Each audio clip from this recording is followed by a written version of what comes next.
Thanks, Gregory. Thanks, Joe, for inviting me. This is really interesting and a lot of fun for me to get around and to meet people who live with light, and it's kind of what I do as well. So, um, thank you for inviting me. Um, I'd like to share with you the story of the development of the first digital camera that took place in Rochester, New York, back in 1975. So it's a long time ago. It took place at the Elm Grove plant, which was the main apparatus division for the Eastman Kodak Company, where they made things. They made things like, if you don't mind, if I can use a prop, this camera.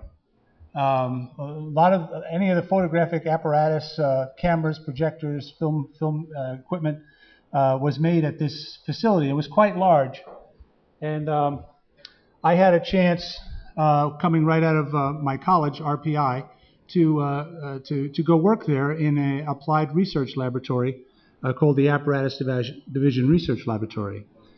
And so I want to share with you some of the work that I did back then, and then some of the ensuing work that led to the modern day digital camera, a lot of which was done at Kodak, and a lot of which people don't realize that it was done at Kodak because we were pretty quiet about it. This first camera was a portable device that you could pick up and carry around and take available light photos, and recorded it on a magnetic disc or magnetic tape, and then you would view it on a television set. Now, this system was operational in 1975, and there were a lot of demonstrations of that system throughout the year. But anything I'm going to be telling you about today, there was no public acknowledgement of any of this work until 2001, actually. So it was kept pretty quiet at the time. And there were, like I said, there were many demonstrations. And as part of any research laboratory project, even though this was a very small one, you wrote a laboratory report. And this report really described the work and the results of the work, and to document the results. And this report that I wrote in 1976 describing this camera and operational system, I have a portion of it that's written up here right now. I wrote this in 1976.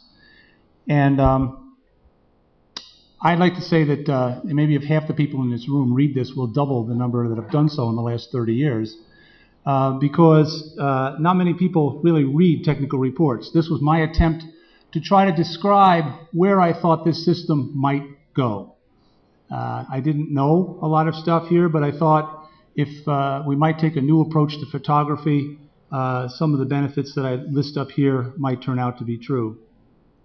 So let me start off with basically how it started. And these things are pretty funny.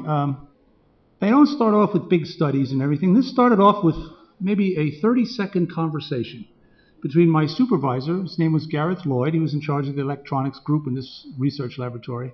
And myself, he came to me one day and he said, listen, I've got two projects here, sort of filler projects, because you're not too busy right now. I had been there about a year and a half. And he said, you can either do some modeling on exposure controls on XL movie cameras, or we've got this new type of imaging device that's just become available. I wonder if you could take it and play with it and see if we could use it for anything. Because we did a lot of equipment manufacturing design, so it might be something for the equipment, it might be something to help with metrology in the manufacturing of equipment. We didn't know.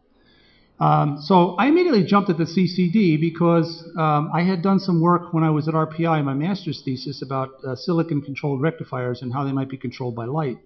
So I have really gotten an interest in that. So I jumped at that opportunity. So it was, like I said, it was about a 30-second conversation. I said I'd look into it. And so we didn't really have any specific goals. So I formulated a task. And the task really was, if I wanted to do imaging experiments with this, why don't I try to take some images? And I want to take some images. Why don't I try to build some sort of a camera device? And then I thought, boy, it'd be really useful if I could move it around and it'd be portable. So I thought I'd try to build some sort of self-contained portable camera device. I didn't know what it would look like. And then, of course, if I had images, it'd be nice to look at them. But, of course, there was no way to print them at that time. So I thought if I've got it in an electronic form, maybe I'd view it in an electronic form. So I'd build something with, I would just look at the images on a video screen. And then, because I was an electrical engineer, surrounded by mechanical engineers and optical engineers, I thought it'd be really cool to build a camera with absolutely no moving parts. That was just me being from Brooklyn. We do things like this. It was just a challenge. Because I was sort of all electronic. And I got to tell you, at the time, it's funny how these technologies change. At the time, Kodak really didn't have many electrical engineers. Most cameras were, mechanical marvels, right? And optical engineers and chemical engineers, but not that much electronics. But at the time I was hired, it was the first year that they were hiring a lot of electrical engineers because more and more of the unit manufacturing cost of the camera was going into flashes, exposure controls, motor controls, things like that. So that was why they were interested in electrical people, and that's one of the reasons that they came in and got me.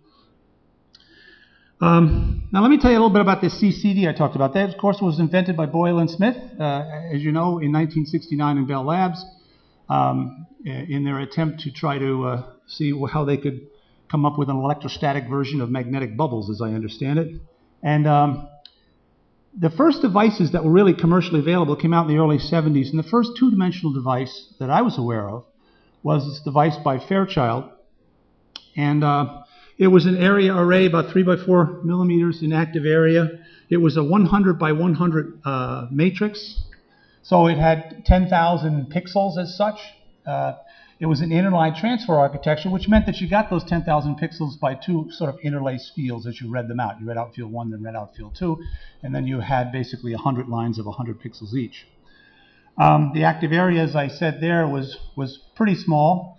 But they were very difficult to work with. These were some of the first ones out, and I never forget when this one first arrived. When you got these chips, they came in a little plastic box plugged into the foam. You've seen this, and when I opened the box, on top of it was a piece of paper, and on the piece of paper were 12 pre-printed voltage designations, and those were the voltages for the clocks associated with driving all of this device.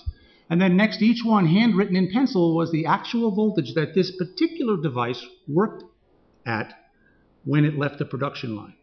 And then at the bottom it said, good luck. And you needed that because, remember, this is the all-input device. If any one of those voltages was just a little bit off, you got no output. And it was up to you to figure out which one was wrong or off. So they were very difficult to work with, but it was very fun because it was a new type of way to do imaging.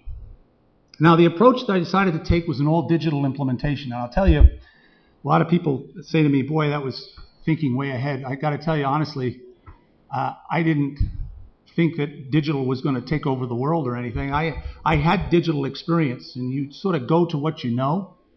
And if you had any sense at all and you were trying to do this kind of imaging back then, you would have went to a helical scan mechanism, something like that.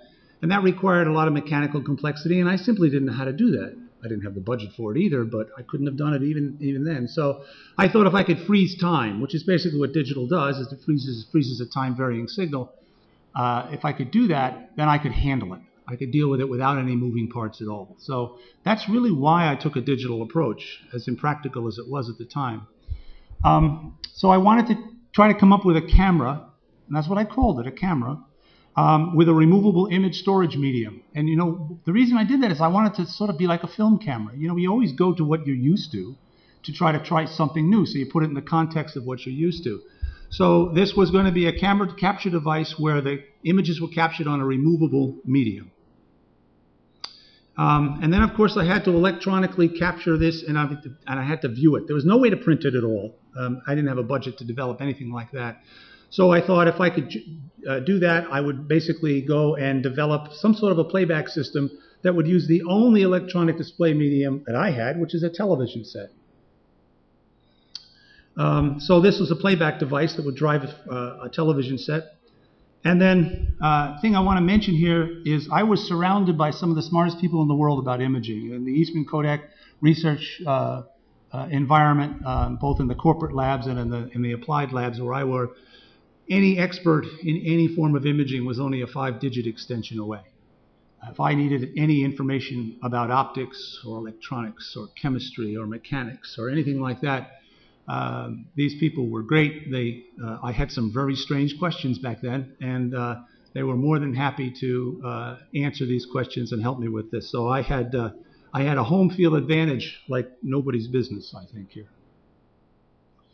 So the situation here, now when you're in a corporate research laboratory like that, you have big projects, major projects, then you have medium projects, small projects, and then you have like filler projects, and that's really what this was. This was very small, which meant you really didn't have a budget. I was allowed to go buy that CCD, and that was just about it. Everything else I had to sort of scrounge together. Nobody told me to build a camera, so nobody was going to pay for one. They just wanted some experiments. They would have been very happy if I had taken this device, set it up, got it running, run some MTF measurements, and that would have been fine. It was very open-ended. So it was a very small project. A part-time help. We didn't have enough people to work on this, so it was just myself and a few technicians that worked part-time. Actually, one of them, his name was Jim Schickler. He worked with me shoulder to shoulder in the lab getting this system to run, so he worked on it full-time toward the end. But they were extremely talented guys, but they were really multiplex between other projects. We had no budget. Like I said, I couldn't go buy anything else. This is basically all I could do was buy that CCD. And then no space. The old story about the back lab? Well, this really was a back lab. We actually found a lab that was in the back of a hallway. It was used as a storage area. And because this project really couldn't command anybody moving out of their lab, we had to clean that back lab out. And that's where we built the camera. It was the end of a long, dusty hallway in the back of the lab. That's where we built it. So in summary, our plan was unrealistic. Nobody was paying attention. We had no money, and hardly anybody knew where we were working. So the situation was just about perfect. Now this is how the camera goes together. And you're all aware of this, but some of the things to realize, what we had to deal with, I had to deal with optics. Couldn't build any optics. So lots of people could design lenses for me, but I couldn't afford any of that. Luckily, I worked right upstairs from the manufacturing line for XL movie cameras. And so I went downstairs, and the aperture for an XL Super 8 movie film was larger than my aperture for the imaging device. So I thought if I could get an imaging assembly from that camera, I could use that. And that's exactly what I did. I went downstairs and I stole out of the used parts bin a broken camera and used the optics assembly for that. The imager assembly had to be custom built. I showed you the CCD. There were driver electronics that all had to be custom built, and we had to fit that into the imaging or the aperture area of the imaging optics. The A to D converter was interesting. The A to D converters existed back then. They were very expensive. They were made by companies like Burr Brown and those people. They had to run very fast, and A to D conversion very fast was expensive. Luckily, again, fortune was good for me. I was working in the time when they were just developing digital voltmeters. And Motorola had developed a set using, instead of the flash conversion technique, which was the usual conversion technique at the time, was called successive approximation, where it would continuously guess and go down. It was a pipeline structure. And I was able to get chips for like $20 to be able to do an A to D that would run at the rates that I needed here. So I was very fortunate there. We had to farm digital memory. And so digital memory was very crude at the time. The biggest chips that were available were 4,096-bit chips. Those are the biggest chips available. And the idea here is we had to store in the camera. So I had to build a custom board for that. And I fit that in the memory. And then the more permanent form of storage was the digital tape.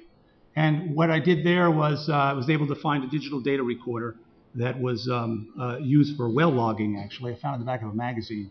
But it would record the information for me, and I could use that to hold the information. So that would be the analog of film, basically. And the way these things go together is, and you're familiar with this, I'm sure, but pointed out, light goes through the lens and gets imaged on the CCD, and if all of those 12 voltages happen to be just right and running okay, what you get out is an analog signal. It's a pulsed analog stepwise signal like this. And as it goes out, you can see dark to light. You get more and more voltages. It gets lighter and lighter. And each pixel comes out in sequence, line by line, and then you do two interlaced fields. And that goes to the A to D converter. That A to D converter then running at high speed creates basically a digital representation of each pixel In this case, I used 4 bits per pixel. I knew I needed 6 bits per pixel, but I used 4 because SSI was conveniently in chunks of 4 at the time, and it made the camera at least manageable. And it would be loaded into the digital memory. So this whole process that you see along the top, that took 50 milliseconds. So 50 milliseconds, I would do the exposure, capture it, it was available light, and it would capture it all into the onboard memory. And then from the onboard memory, it would be read out rather slowly over a period of about 23 seconds to the permanent storage medium. Now, this was an odd architecture at the time, but exactly now we've come used to it because all your digital cameras use exactly this architecture.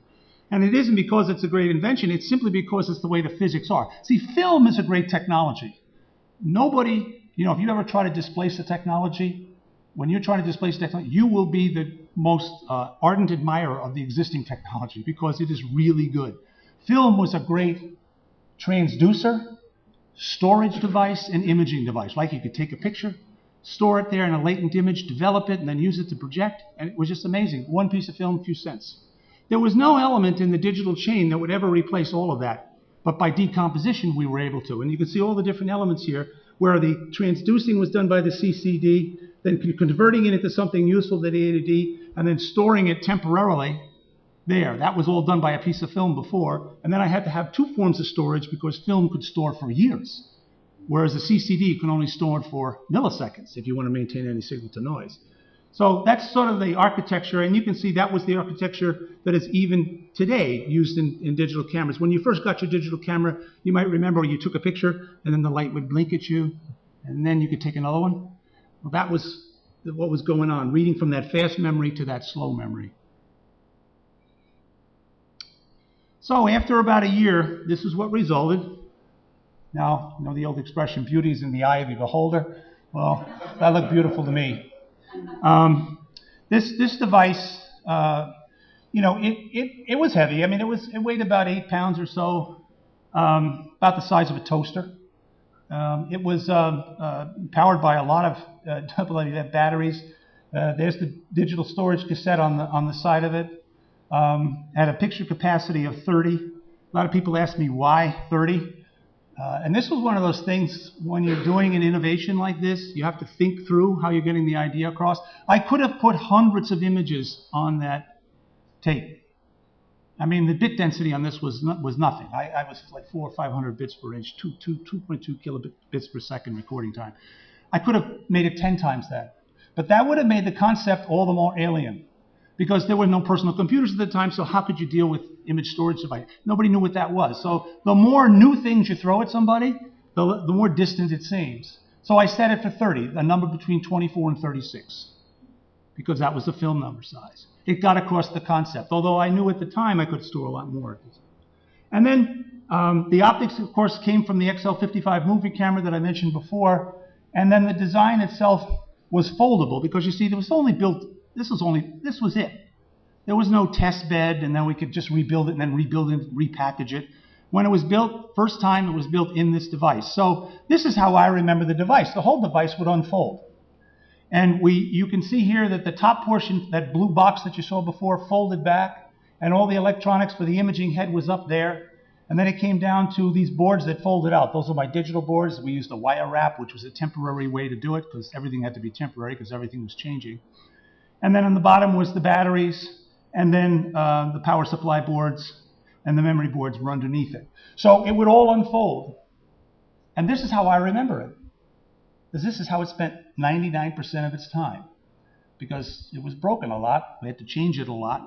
And only when I was doing demonstrations would I fold it up and carry it in. So I like to mention that when I do talks here. I just have a couple of things here. This is the memory board. We had no money to do a circuit board. This all had to be hand wired by a guy named Bob Dieger, and yes, he did need new glasses when he was done with this. He had to hand wire all of this because we had not done anything like this in architecture before. This was an architecture that had to be read in rather quickly, okay, and then had to be read out relatively slowly, and had to maintain the image. Okay, so the architecture was there.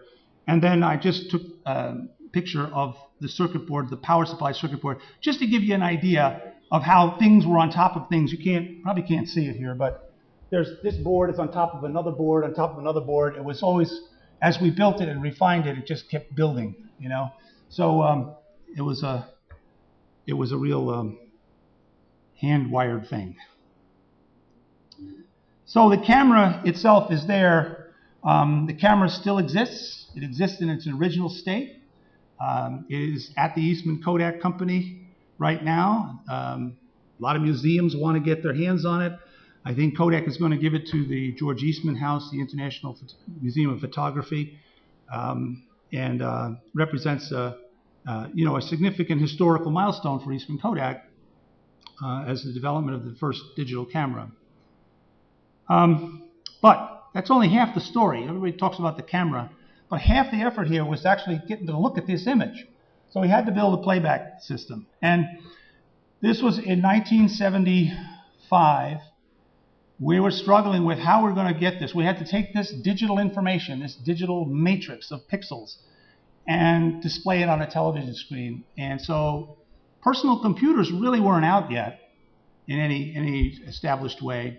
But there were microprocessor development systems that were out, and there was one called NuBus. It was based on a Motorola architecture, and it was allowed us to build custom boards so we could fit it in to this development system. So that's what we did. And little story here: we had no money, as I mentioned before, and these systems were quite expensive, several $1,000s.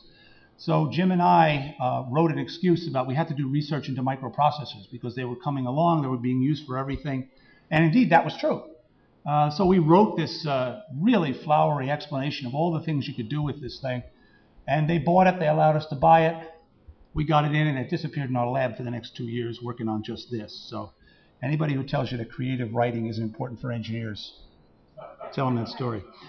A lot of custom circuitry had to be done for this, and software for this. Because remember, I only had 100 lines. I had 100 lines of information. And as you know, an NTSC signal has about 490 displayed lines on a television screen. So I had to basically do image processing and interpolation to get the information up. So we had to actually do image manipulation by microprocessor. Now, and we had to do this with assembly language programming, and then if you have done that, you know how torturous that can be. And it was a very trial and error kind of thing. We had basically all by hand. And but it was the first time we'd ever done anything like that at all. So we were taking this information and doing interpolation, at least in a vertical direction. And then we output to a standard television set because that was the standard that we had. So what we have here is a picture. This was from the original technical report of what the playback system looked like. On the far left, you see the tapes there lined up. That was my photo album, you know.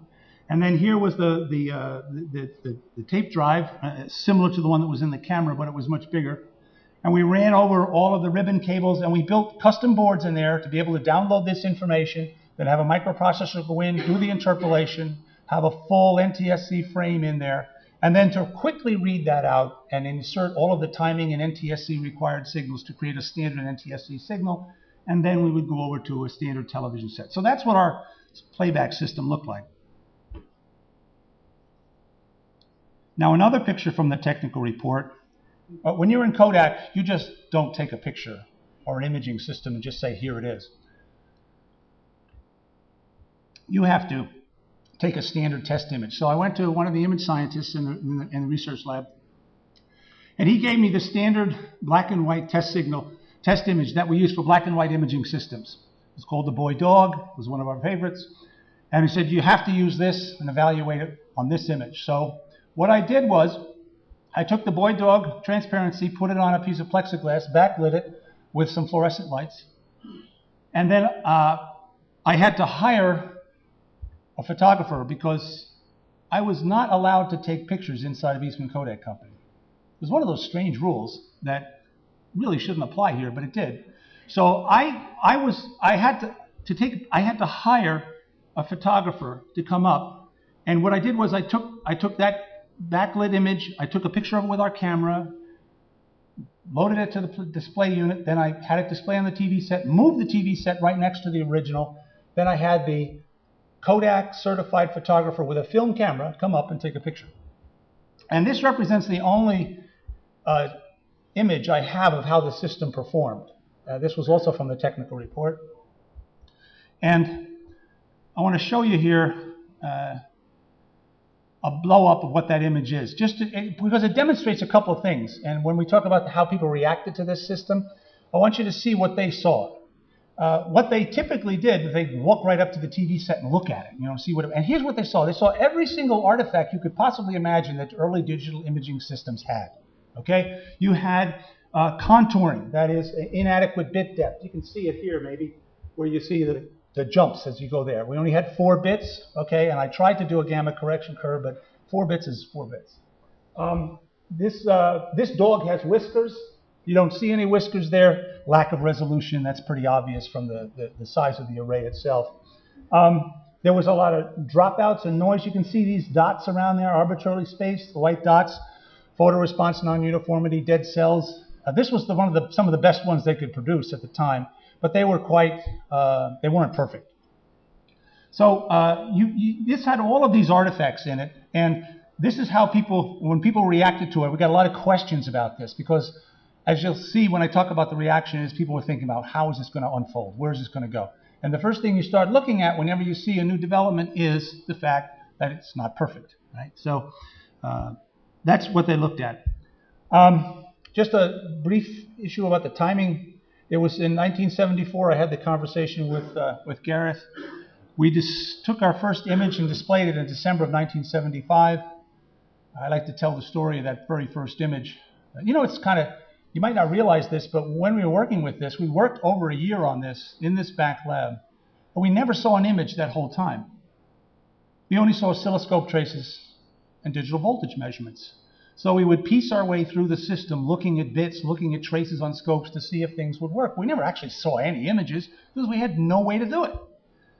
So we got in late of 1975, Jim and I, we just realized one day, hey, it's all together. We probably can take a picture and look at it. And we looked around the lab and we said, boy, this is about the ugliest place you could possibly take a picture of. So I picked the camera up and I walked down the hallway and I found a young lab technician. Her name was Joy Marshall. And she was sitting at a teletype. Yes, we had teletypes back then. And I asked her if I could take a head and shoulder shot. And she agreed. So I did. I leaned in with the camera and I took the shot. And when the tape started running, you could tell that you had taken a picture. And we went back to the lab and popped the cassette into the playback unit, and up popped an image, and you could see the white background. You could see her long hair quite clearly, and her face was complete static, totally unrecognizable. And Jim and I were looking at this, and we were just overjoyed with what we saw.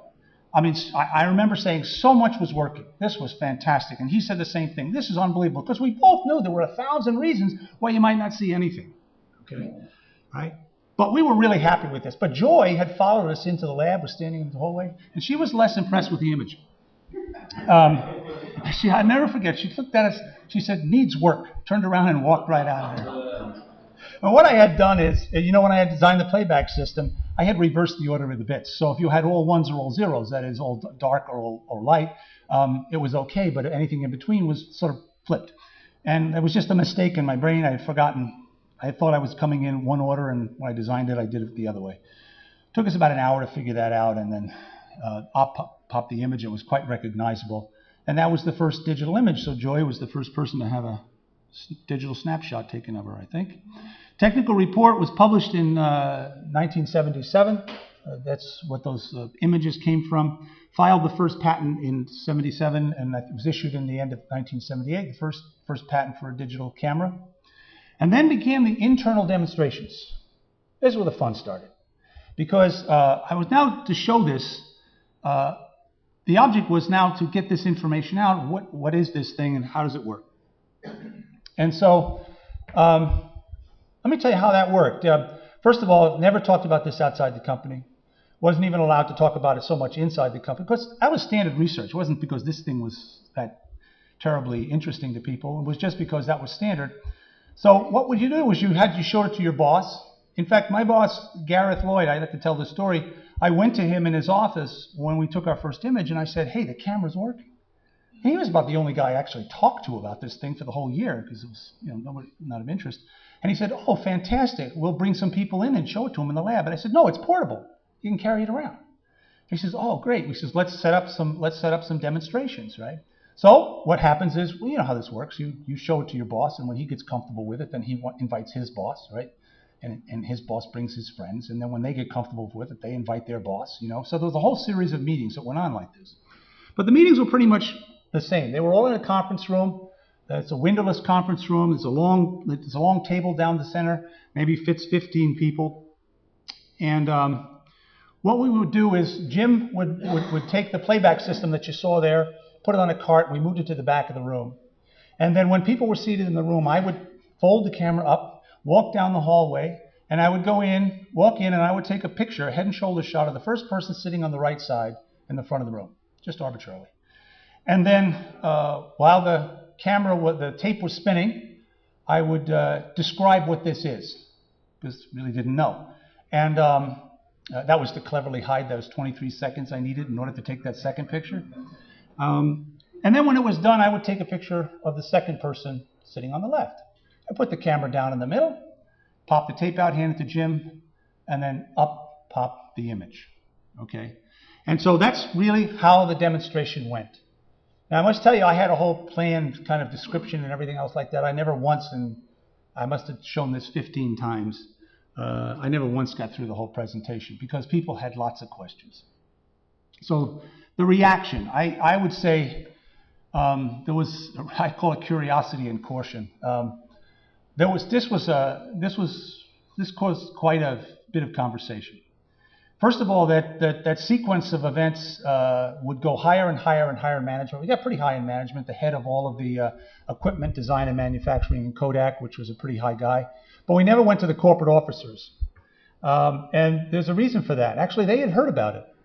They actually called over to our research laboratory and said, "We had heard about this device that captures images and displays them.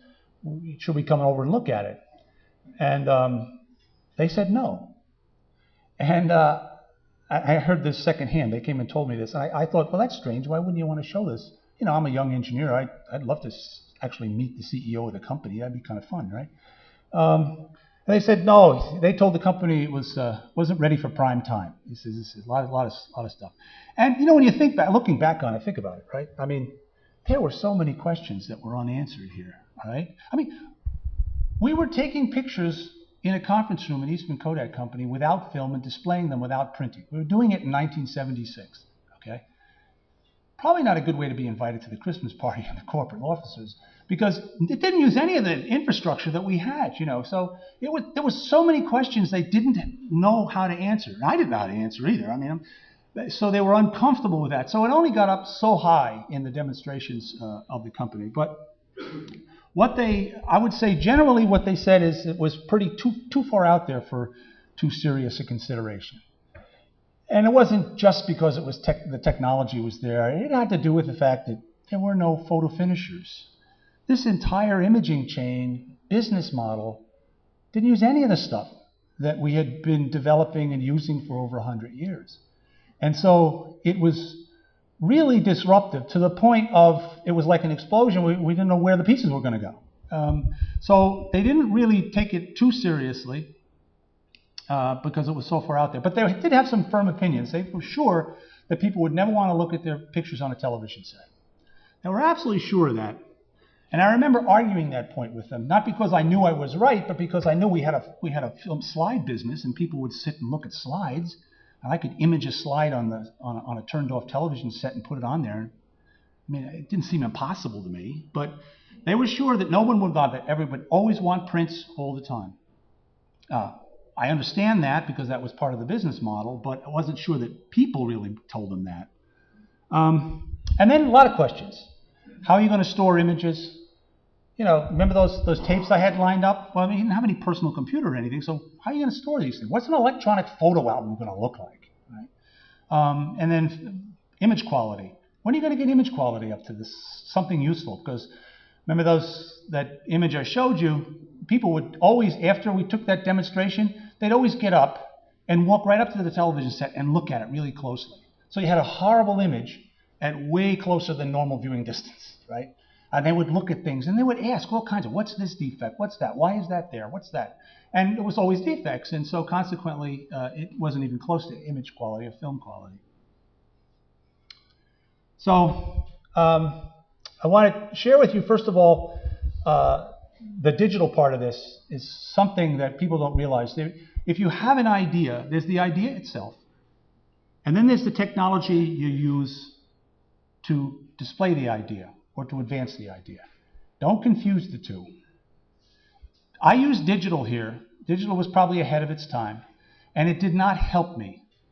As much as you might think today you can't have a product that doesn't have digital in its title, back then digital had a very different reputation. It was expensive, it was complicated, it was esoteric, it just unreliable. It just didn't have the reputation. There were no consumer digital products there. Maybe digital calculators were coming out for engineers, but in the general public, there really wasn't any digital products that were out there. So that really didn't help me. In fact, it made the concept even more distant, okay? But it did represent what my thoughts were, which was no moving parts, no dependent upon analog signals, but it really made it seem very distant. And then the other part of this is that there were a lot of developments that were going to take place over the next several decades that were not really part of our conversation. You know what I called this thing when I had the demonstrations? You know what I entitled the talk? Filmless photography. Bad choice of titles. Really bad choice of titles. You learn a lot about public relations when you do this kind of thing. Well, because I was thinking just in terms of a substitute for film, you didn't have to buy film, you wouldn't have to worry about running out of it. I like the idea of looking at it on a TV screen. I thought that might be nice. You wouldn't necessarily have to have a print. But I wasn't thinking about all the other things here that I've shown here that were being developed at the same time. And quite frankly, without these things, the utility of the modern day digital camera would be really marginalized, wouldn't it? So the conversation was really incomplete in those 76 meetings because we really didn't talk about all of these things. We didn't know about we knew about personal computers maybe coming, but who could guess that they would be in the form that they are today, right? Certainly the internet was very distant, and then the networks, and then photographic printing in the home. Something we take for granted right now, be able to take your inkjet printer or your thermal printer and print something out, but not even in the vision back then. So I think this was part of the context. I want to put the reaction that I just described to you in the context of the times. And sometimes we lose sight of that. Now, the view of the technical challenges. The question I was asked all the time was, when will this impact consumer photography? When is this going to be real, right? Like I would know. I didn't know. I had no idea. I didn't spend a lot of time thinking about that. I thought people would ask me, how did I get this to work? What trick did I use here? How would I go? No, they wanted to know, in the future, when is this going to be for consumer photography? So when you get asked the question every single time by people who have paid a lot more than you are, you really want to come up with an answer. So this was based in digital. So I said, listen, I've got Moore's Law. Nobody would argue with Moore's Law. They didn't back then. And so I said, I called the research labs and I said, all right, if I wanted to get the lowest form of image, of consumer image, which was 110 film at the time, and I said, if you wanted to get the lowest form of image, how many pixels would you need? Well, they knew the answer right away. Easy. 1 million pixels. 2 million if you want color. 2 million pixels. I had 10,000. And they weren't color. And so I said, I used Moore's Law. I extrapolated that out, not even considering the fact that the main part of this was a CCD, which was really a transducer. I didn't know if Gordon Moore was thinking about devices like that when he came up with his ideas. But I was desperate. Come up 15 to 20 years. That's what I told him, 15 to 20 years. Now, I must tell you that it turned out to be not a bad estimate for all the wrong reasons. There was a whole many things that happened plus and minus to that over the next 2 decades. I'm going to share a little bit of that next. But we launched our first consumer digital camera 18 years later. And I would say between 22 and 26 years later, the digital photography transformation was more or less complete in this back then. I think 26 years later, there were more digital cameras sold than film cameras. So depending upon when you say it took over, it was around in that time frame. Clearly, imagers needed a lot of development. There were 3 technologies we had to work on here. Imagers themselves. They clearly had to develop a lot. And Kodak really took that on. They didn't talk about it much. You didn't hear much about it till the 90s, but they started around then, and they worked on it very extensively. We needed at least 200 times the resolution for photographic quality. Now, most of the people who were developing these CCD imagers were really interested in replacing Vidicon tubes. And that was the market they saw. If I could just replace it with a solid state piece of silicon, dimensional stability and all that, that would save me money, make the cameras smaller. So that was their market.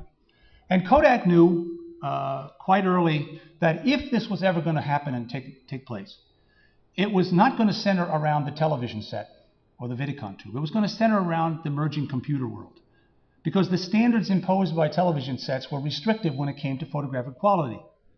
Okay, you would never accept NTSC artifacts in your still pictures. Okay, so we knew that it had to be more than that. So they worked on that, and they developed some of the first megapixel sensors. In fact, even to this day, the spin-off of that work is still going on at Kodak. The second critical technology I realized was something I called digital film.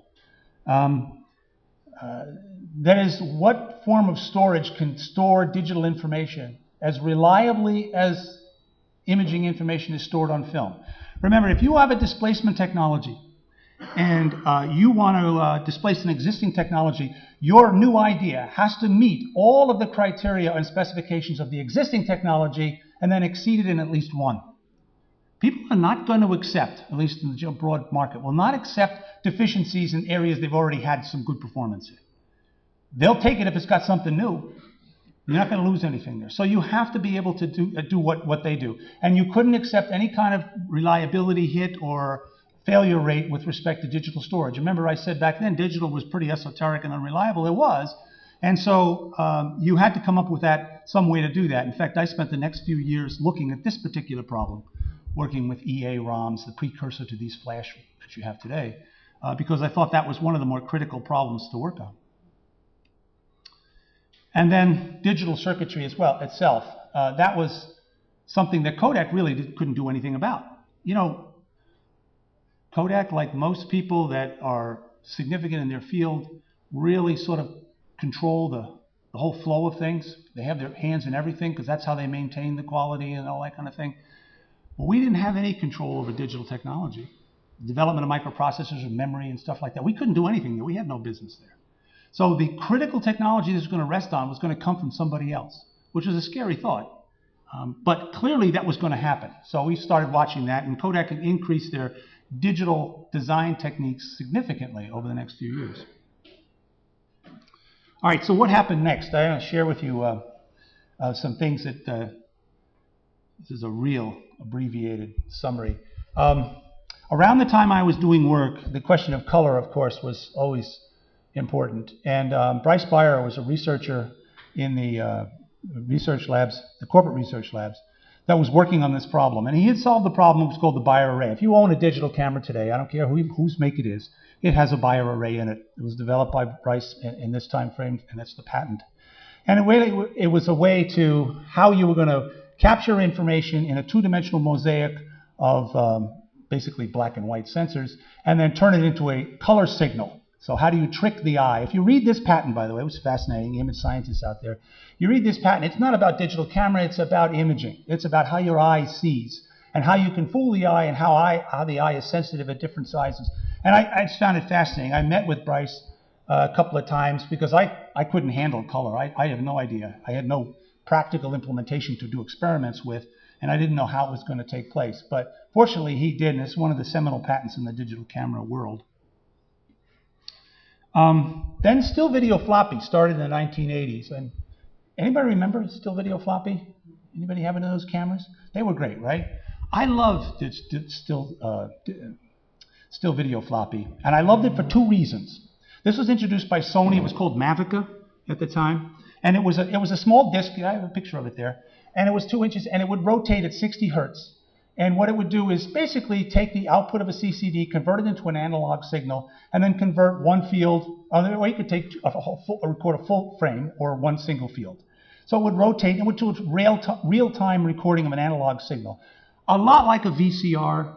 The encoding was a little bit different than a VCR. They went to a color under system, but it was basically like a VCR. There was no digital at all in this. People thought it was digital because it had this little disc that looked like a disc you put in your computer, but it was totally analog. And I liked it. I liked it for two reasons, because I studied this a lot. The first reason was Sony put it out there. And they were talking about doing electronic still imaging, and all of a sudden Kodak got interested. You know, there was a lot of people, not just me, working on this. We couldn't get management's enthusiasm around this in the early 80s. But the minute a competitor like Sony shows up and starts going to trade shows and talking about things, even though they hadn't really introduced the camera yet, that got them interested, because Sony's not a small company.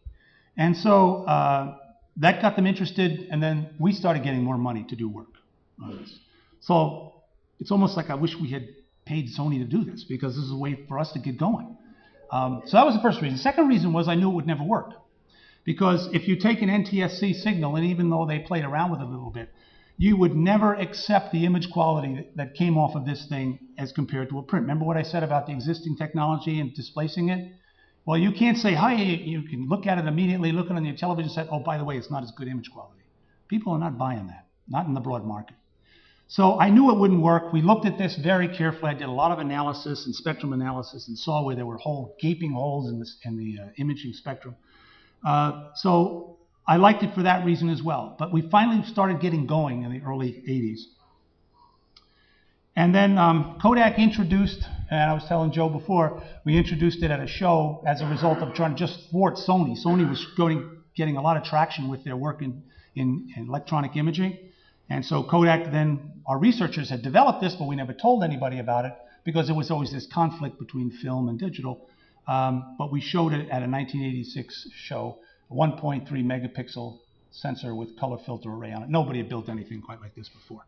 Well, we knew where we were going. We weren't trying to displace minigun tubes. We were looking at photography. And you had to have millions of pixels here. It was just an experiment, but that was the first time it was shown in 86. And then image compression. I think, personally, the last technical hurdle to the acceptance or the possibility of digital photography was image compression. Now, image compression is where you do mathematical operations on a stored image, an XY matrix of digitized pixels, and you throw away as many bits as possible, and yet you can still look at it, and it's not like you threw away anything. It's basically visually lossless, the term we use. Now, back in the day, this was in the 1986 or so, 87, I was working with a very famous scientist, Dr. Majid Rabbani. He's one of the world's experts in image compression. And he worked in the corporate labs. And I got to know him, and I said, listen, we'd like to do something with image compression, like real compression. You know, all these compression algorithms were very complicated. They were run on big computers, and they'd make these beautiful prints, and then they'd show you, and it's very impressive. But, you know, it took image scientists and big computers and all this stuff to do it. And I said, I want to do something in a small box, image compression. What should I do? Because there were about 24 different algorithms that were in competition throughout the world for trying to become the image compression standard. People were looking at image compression standards back then, the thing we call JPEG today. They were all in competition. And it was people would get very animated about different image algorithms. They would fight. It was like talking about religion or politics. I mean, this is better, and all this kind of stuff. And so we're going to have this great big bake-off, basically, throughout the world. Kodak was involved because we were doing the prints for the bake-off, basically, and we do visual comparisons between different algorithms. When I went to Rabbani and I said, so what's the answer going to be? And he said quite clearly, I remember him looking right at me, he said, it's going to be discrete cosine transform. The world's going to realize that's the best way to do it. And I said to him, well, great. So that's the algorithm we should use for our development here. Absolutely. Then I looked at how discrete cosine transform is done. It's a very complex mathematical operation. I went back to him. I said, you got anything easier? And he said, no, that's your problem. This is the way the world's going to decide. Because this is the way, it's an image science question. And in discrete cosine transform is where you go and you take the spatially oriented pixels and you turn them into representatives of spatial frequencies. And then you can get rid of those spatial frequencies because we know what the eye actually can see. You know, on diagonals, it's different than on the verticals and horizontals. And you can get rid of things that way. It's called the human visual response. It's something you apply to the matrix. And you can get rid of like 90% of the original bits you captured, and you can't tell the difference. And so we wanted to come up with a product to use this to see if we could actually get it to work. And so I want to describe to you a product that you've probably never heard of, but was probably one of the really, I think, important products in the development of digital photography. It was a transceiver. The idea was to come up with a box about the size of a VCR at the time.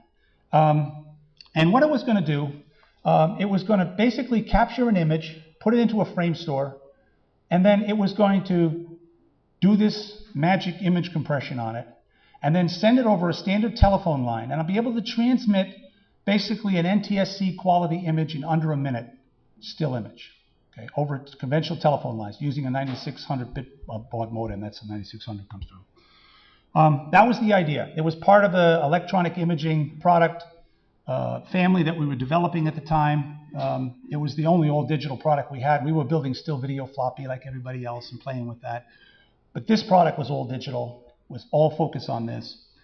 And so it was the first product to use discrete cosine transform, the basis of JPEG. I was telling Joe the story about one of the big challenges we had in this was to actually do these calculations fast enough in a very relatively low-cost DSP processor. We couldn't get it to run fast enough.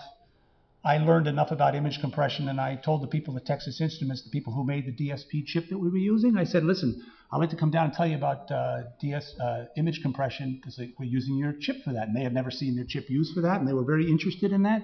My motive was to find the guy who actually designed this chip because I knew he could make this thing run faster. So I went down and I made my little presentation, passed around my stuff. You know, Rajita taught me enough so I could scoot by on that one. And then I found it. I showed the colonel. I said, we can't get it to run fast enough. Does anybody know about this chip? And the guy in the back raised his hand. His name was Ray Samar, I think. And he said, yeah, I designed that chip. And I said, how fast can you do that? And he said, oh, I can make it go much faster than the standard development tools allow. And I said, that's what I want to hear. And in a week, we had a test case back from these guys, and they had been running really fast. So it was 1 millisecond per block, our block being a 16 by 16 pixel matrix. So there was a lot of innovative work done here, cutting edge work. And it was the first application of what I call EK image science. There's two things here. Transforming the image, that's a lot of mathematical operations, and then knowing exactly which spatial frequencies to throw away, which ones to digitize or to threshold at different levels. And this was something that Kodak really knew a lot about because we knew what people liked in images, and we knew what you could get away with. So we were uniquely positioned to try this. So we had a lot of cutting edge science that went into this, and we were very excited to do this. Why we had done this is not to do this product. There was so much new technology that we thought we wanted to try this first. Now think about what that thing was. There was an image frame store, there was this DCT compression block, and then there was a modem. And then what you would do is you would hook a video camera to the front and you would capture a still off of the video camera. That's how CBS News used this product. But what if you replace that with a CCD? What if you got rid of that modem and replaced it with a memory card? What if you shrunk the whole thing down, ran it off batteries, you put a lens in front of it that might be appropriate, and then what do you got, right? Well, that was the intention all along, but we couldn't make that step in one step. There was so much new technology in that transceiver that it was a very innovative product, very high tech. Nobody ever heard of it, but it represented the milestone for what we wanted to do here. Now, what I wanted to do here was to actually build a real digital camera. And you know what I did this time? I had the real good sense to go talk to a real camera designer. His name was Bob Hills. He had designed more cameras than I'll ever know. He'd been designing cameras for about 35 years at this time. You name it, he's done it. Film format, he did it. And I went to him and I said, let's try to build this digital camera. And he had heard about the digital cameras and stuff like that. He says, okay, Sasson, but if you're going to do this, it's going to be a real camera. It's not going to be one of these crazy things that you built. It's going to be real. It's going to work like a camera. It's going to look like a camera. It's going to act like a camera. And so what we did was, we were working with Chinon at the time, and we came up with a camera like this. You've never seen this camera before, but this camera was operational in 1989. And it was based off of Chinon technology, bodies, and stuff like that. And inside, these are the specifications. You'll see, I won't go through them all. But it was basically a 1.3 megapixel CFA image. We captured it. We stored it. We could do burst mode, We had actually you could capture several images in a row, and while the image compression was trying to take up, it would capture more. You call it burst mode today. It's the first time it's ever in a digital camera. Memory card. You can see on the left side, see that the big slot there? That was for a memory card. We wanted to put this on a memory card. And so this camera really was the first modern digital SLR. And we built about 6 of these. We made some forays to marketing to see if anybody would be interested in selling this. And we really ran into some difficulty because, quite frankly, they said we could sell them, but if it comes at the expense of one film camera, we're not. Because that was the business model, film. And but I would say that at this point in time, if a couple of guys in a Kodak research laboratory could build this, what could Sony do? What could Canon do? I thought now there was no question in my mind, I think in a lot of people's mind, that digital photography was indeed going to significantly impact film photography, if not displace it. And this was the proof right here. This camera, by the way, generated some intellectual property that's some of the most valuable intellectual property in the digital camera space today. You might have heard about Kodak and their licensing activity, and they've made billions of dollars off of digital camera IP licensing. This is one of the patents that they license. It basically defines how modern digital DSLR architecture is. Now, that camera was never produced. Like I said, there's about a half a dozen. There's only one in existence right now. That's still at Kodak, I believe. Hopefully that'll end up in the museum as well. But there were some early commercialized cameras. The first one we actually commercialized and actually offered for sale to the U.S. government, because these ones were very expensive, they're the only people who could afford it, was what's called the Hawkeye imaging accessory. That's the official name for it. It was Hawkeye because it was built at a plant named Hawkeye, and imaging accessory because we weren't allowed to call it a camera. The guy who designed this, Jim McGarvey, told me this story. There was a lot of resistance here. But indeed, this camera was built on a Nikon body, F3, I can't remember the body number. It's built on Nikon body. We put the electronics to it, put the module underneath it, and then that became an actual practically usable digital camera. I think one of these cameras flew in one of the first space shuttle missions in 1991. Space shuttle mission 91, first digital camera in space, I believe. Portable one, anyway. Then soon after that, it came out with the professional DCS. This was one that was a bigger hip pack that went on there. You can't really see it there, but it's a big hip pack that the camera's sitting on top of. And then also built on a Nikon body. We sold about 1,000 of these. They sold for about $25,000 each. But you know something? Here's what when you have a new technology, you try to find a niche, all right? And the niche here, who would pay $25,000 for this? I mean, we couldn't keep selling these to the government, you know. It actually turned out to be news photographers, sports photographers, because you see, they could take a picture at a sports event and then have it on the front cover of the magazine and the newspaper within hours. That was money. $25,000 isn't that much if you can scoop everybody else with a picture. So those are the guys who actually ended up buying these things. Now, they didn't like carting all that stuff around, that's for sure. But the ability to actually view the image to see if you've got it and to get it back to your office, that was real money to them, so they could afford it. And that's what they did. The next image one here came out a year later. I think it was in 92. It was called the DCS 200. I don't know why they call it 200, but here you can see a big shrinkage of all the electronics. It would all fit into one box. And by the way, funny story about that Kodak. You see Kodak on there? That's the first time Kodak actually showed up on the cameras. Our camera designers were getting a little annoyed. Every time we introduced these Nikon-based systems, people always thought, well, Nikon did it. Well, we bought the Nikon cameras. Nikon didn't know we were working on them. We just bought the Nikon cameras and we put them in there, and Nikon saw it for the first time at the show. But everybody thought, well, Nikon must do it, right? They didn't. So our guys were getting really disturbed. So they made sure that Kodak showed up in bigger letters than Nikon did, which was on the camera when that one came out. Sold about 3,000 of those. I forget what the selling price was. But it was quite a jump forward. And that now you had more news and photographers getting these things. Desktop publishing applications there starts to grow. So this is the professional arm, and that's usually where you find these first niches when you're having a technology unrolling. Then it was in 94, Apple Computer came to us. There's that image, by the way, Joe. Apple Computer came to Kodak because Apple Computer, their computer was really more imaging friendly than the Intel devices at the time. It had to do with the architecture of the CPU they were using, I think. And they basically said to Kodak, can you build us a digital camera because it's a great on-ramp for our computer. We can sell more computers if we have something like this. And so we were happy to do it. Now, that camera was designed and built by Eastman Kodak Company, but it showed up as the Apple QuickTake consumer camera. It was the first sub $1,000 color consumer camera. It was about 640 by 480 kind of resolution, held about 8 images. It was a SCSI Connect, SCSI interface.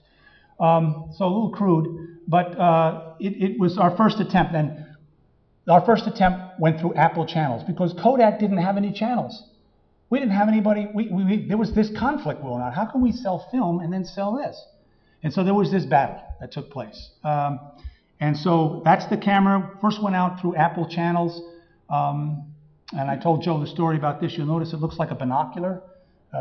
Tom Kelly, the designer of this camera, told me that he was told that it can't look like a film camera. It has to look like something different. So that's why it looks like that. Okay? There was real financial pressure here because you had an existing business that was going along quite a ways. And then this is the DC-40. It looks remarkably similar. That one had Kodak on its thing. It came out the next year. I think it was like 720 or something like that by 512 or something like that. It was a little bit bigger, held a little bit more, but it was fundamentally our first consumer camera in 1995. In 1997, the first megapixel cameras came out, those million pixels kind of thing. And then every year since then, the consumer cameras have increased by 1 million pixels in resolution up until present day, which I think you're around 14 million pixels. Whether you need them or not, you get them. That's basically how it took off. So I've been talking here a long time. I should end my talk, but all talk should end with a story. And so I want to share with you a personal observation I made. Like I said, we didn't really talk about any of this early work until 2001. And then it showed up in a newspaper article in Rochester. And a few years later, Kodak started to realize, hey, this might be a good way to introduce Kodak as a digital imaging company. Now we want it to be a digital imaging company. And so they asked me if I would go on a public relations tour of China. They were introducing a new camera, and they thought, boy, if you could come over and tell the story of the first camera, it sort of establishes us, because now we were competing with real electronics companies that had a long history in this, and people didn't think of Kodak in this way. And so they sent me to public relations school, which was a whole experience right there. Really, at lunch, I'll tell you stories you won't believe. But I learned how to talk to the press and everything, and I went on this tour and everything like that. So I went to China. It's one of the countries. And in China, when you do an interview, it's really organized. You sit at one side of a long table, and then at the other side, they come in. All the newspaper or magazine people would come in, and they line up in a line, and they all sit down, and then they ask you one question, and then the next one asks you a question, the next one asks you a question, you go like that. And then when they're done, they all get up, and they walk out, and the next group comes in, and they sit down. Okay? So between one of those breaks, okay, after getting my feedback from my PR guy. I had a PR guy with me all the time, and after every interview, he would give me a critique about how I did, right? Yeah, it was like going to college all over again. I mean, these guys were, oh, you said this the right way, you did the right body language, the whole thing. It was really quite something. But in between that, I had brought one of the first tapes that I recorded one of the first digital pictures on. And I just had it there, and it was standing up on a table like that. And then next to it was a camera that we were introducing. It was an EasyShare 1 camera. It was about 6 megapixels. This was about in 2005, 2006. And it had a nice fold-out memory. It was a Wi-Fi connected camera, actually quite ahead of its time. You could plug in a Wi-Fi SIM card, and it would upload to your server or whatever. Had about 256 megabytes of memory in it. It was a really nice camera. And that's the one we were introducing, and that was my first tape. And between one of those breaks, I was just looking at the scene that you have right there. And I realized they were about the same size. And it just clicked to me, an old saying about engineers. You might know this one, that engineers always overestimate what they can do in 5 years and underestimate what they can do in 20. Well, I like to add to that, they can't imagine what they can do in 30 years. Anyway, thank you very much. I enjoyed very much speaking with you today. Yeah.